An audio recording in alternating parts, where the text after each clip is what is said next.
Yo, what is good, Buckeye Nation? Welcome back. This is your host, MB. Make sure you guys like and subscribe. All right, let's cut to the chase and let's get into it. So, college football is finally back. Week zero opened up with Notre Dame and Notre Dame versus Navy. And this game was not even close. From the beginning, the beginning, the game was pretty much was over. You could kind of tell it was a third. So it was a 3rd and 11 play. Notre Dame ran the ball and they got it and they got the first down, and they were just running all over them and they dominated Navy. But I want to talk about Notre Dame and what kind of what we saw from them, and should we be concerned? Because Sam Hartman was really good. He was spreading the ball out to his players, and he looked really good. I understand the Navy is not a great team, but let's get into it. So the offense was so Notre Dame's offense was clicking on all cylinders. The running game was really good. Sam Hartman was on point the whole game. I think it was 19 of 23 with 4 touchdowns. He was really good. Notre Dame made the right choice. A huge addition. Getting Sam Hartman was a huge addition for Notre Dame. He can, like I said in my preview video. I thought Sam Hartman can make all the throws, and he did that. He did that today. Audric Estime was really good. He reminds me a lot of a lot. He's a lot like Mayan Williams, right? Really a physical runner. Loves contact. He bounces off of people. That's really what he was. I think he had 16 carries for 95 yards. So he had a great day. And it really looked good, right? So and here's the thing, right? I know and I understand that the Navy is not a great football team. They're not great, but I just want to get this understanding that Notre Dame doesn't usually do stuff like this, especially early in the season, right? They didn't really dominate a team, last year, except for Boston College, where they beat them 44-0. But they really don't dominate teams like this. It usually takes time for them. It takes time for them to build up to that to get to that level, right? And usually their offense isn't really clicking on that level. It really ran really smoothly with Sam Hartman at the helm. And this was not a usual Notre Dame type of game. They want to. It's kind of clunky at times. The offense is it doesn't really run smoothly, but it was really running. It was running well all game, and he was on point. The offense was on point. Now, of course, it was on point. Now, of course, Notre Dame still needs some work. There were some things I did not like about their some things I didn't like about their team.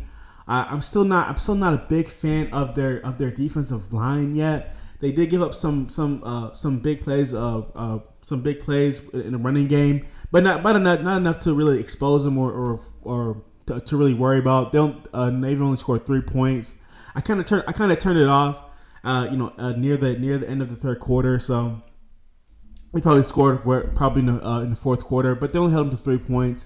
But I think they need to shore up that run. But I understand that Navy, it's kind of hard to prepare for a triple option. It's not always the easiest thing to prepare, but I think that they do need to shore up that that rushing defense. They need. I still think I'm still not a big fan of their defensive line.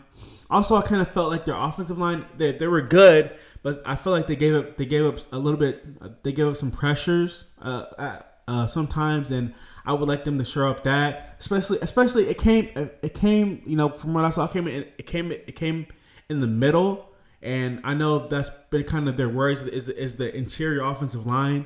And I still think Ohio State does have the advantage in the interior when we face each other. But all in all, it was a really good game. Also, I want to talk about the wide receivers. I think Sam Hartman, and like I said in my preview video, I thought he was going to make the receivers look better, but the receivers still need work. And I said earlier that the receivers, there's not really a dominant receiver. There's not that true number one. I think you have very serviceable receivers. I do think Tyree is your best. He's your X factor, your best playmaker. He has all the. I think he's your best playmaker. But you didn't see from guys like Tobias Merriweather, who I know a lot of you were excited about. He only had like 2 targets thrown. He only had the ball thrown to him twice or something, and he dropped the screen pass, and you didn't really see anything else from him at all. So they need to shore that up. But I think with Notre Dame, you're gonna see the ball spread out to multiple guys. It's gonna be by committee. But I do think Tyree is gonna be your best. I think he is gonna be your best playmaker. But who knows? Maybe Tobias Merriweather can level up during the season. But they need to figure that thing out too. So I want to talk about USC, and I think and I want to talk about USC, and I want to talk about how Ohio State can learn from USC, because there are some things, especially later in the game, that Ohio State can really take from this game, right? So let's talk about USC first. So obviously USC was clicking on all cylinders on offense today. They were really good, but once again they struggled defensively. Gave up too many big plays, especially in the first half. Too many big plays, too many broken plays. Still, that's still an issue. They did a little better in the second half, but again, they weren't great. I really liked their defense. I did like their defensive line. I didn't think they were that bad. I liked Bear Alexander. I liked Tackett Curtis. I think Bear is going to be your best defensive player. He was Bear was all over the field for y'all. And I do really like your defensive line. I think they're great at pass rushing. And I think that y'all need to, if you're a USC fan watching this, maybe you're not, you need to stick to that, right? You need to really stick to the defensive line, and that should be your strength. You need to be blitzing. You need to get those guys right. But once again, too many broken plays with USC, and that's still an issue. Also, offensive line. You guys were rotating offensive line for some reason. Gave up too many pressures. Too many pressures. That's an issue. Caleb Williams was running for his life on some plays, and you can't be doing that you can't be having that, especially against San Jose State. You can't have that, and y'all need to shore up that offensive line, and you guys were rotating offensive linemen in, so that's something that y'all guys need to fix. So one bright spot is Zachariah Branch. This guy is, you guys got a dude. He's a freak of nature. This guy, I thought he was the best player on the field. Last night. Well, on Saturday night. He did it all. Punt returning, had a kick return for a touchdown. Catch for a touchdown. He's a dude, and this was the guy that Ohio State was in for. But I think what happened is that Lincoln Riley came, and and his parents wanted him to be closer to home. But this was almost an Ohio State commit. So it's sad that we didn't get him. And who knows, right? And there's one thing else, and this is what I want to talk about for Ohio State. What Ohio State can learn from USC is that USC they allowed their quarterbacks to get playing time and to throw the ball. They were throwing the ball into like the last second of the game. And so Ohio State needs to take that approach.